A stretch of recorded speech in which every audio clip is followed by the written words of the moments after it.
Thanksgiving is probably the biggest day in the Army for food service, so we try to do our very best. So it's really an exciting time.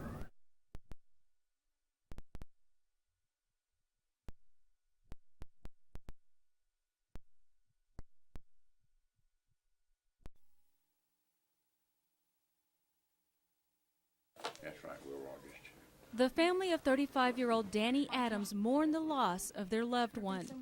Danny loved to fish, so he went to this lake not far from his house just about every day.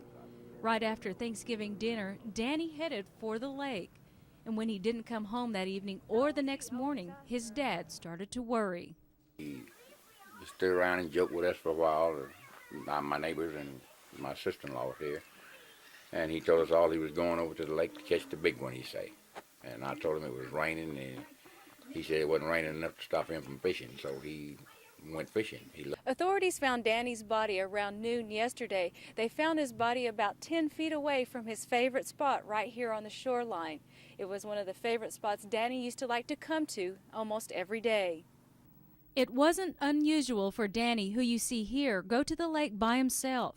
Danny suffered from seizures, so his dad feels that's what happened, which may have caused him to drown. We're just trying to be strong. We're trying to hold up. I don't know. I break every now and then, but I guess that's life. I just try to put God first. I can't change it. That was just his time to go. So it's too hard. And then knowing that he won't be here no more to see him next Thanksgiving. Danny's family says he was a caring person. He loved fishing, people, and music. James says the doctor told him Danny wouldn't make it past the age of 14 because of his illness.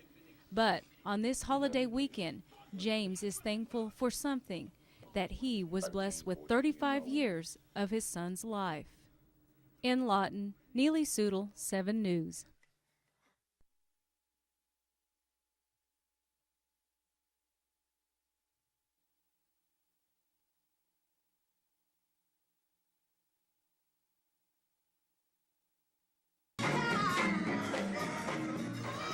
The music at the Living Word Church of God in Christ may sound complete to you, but today they are missing the majority of their sound system, thanks to some thieves. Felicia Maddox, the church secretary, says she noticed the church was pitch dark when she arrived. Went in the back of the church and somebody had messed with the breaker box and pulled the power off. So they turned it back on, and when we went in the sanctuary, the keyboard was gone, which is worth about... Maddox thinks the suspects did this so the powered alarm wouldn't go off. And Deacon Ronnie Swinton says the suspects made their way into the fellowship hall through a weak wall. The pounding was kicked in, and the bottom basement of the board area was broken, and the outside was broken down, and it looked like a forced entry. Deacon Swinton says the suspects made their way through this tiny hallway leading to the back end of the sanctuary. That's when they came to this locked door, so they busted out the window and made their way into the sanctuary. They broke this lock with some kind of object, or some type of sharp object, and then they went inside of it.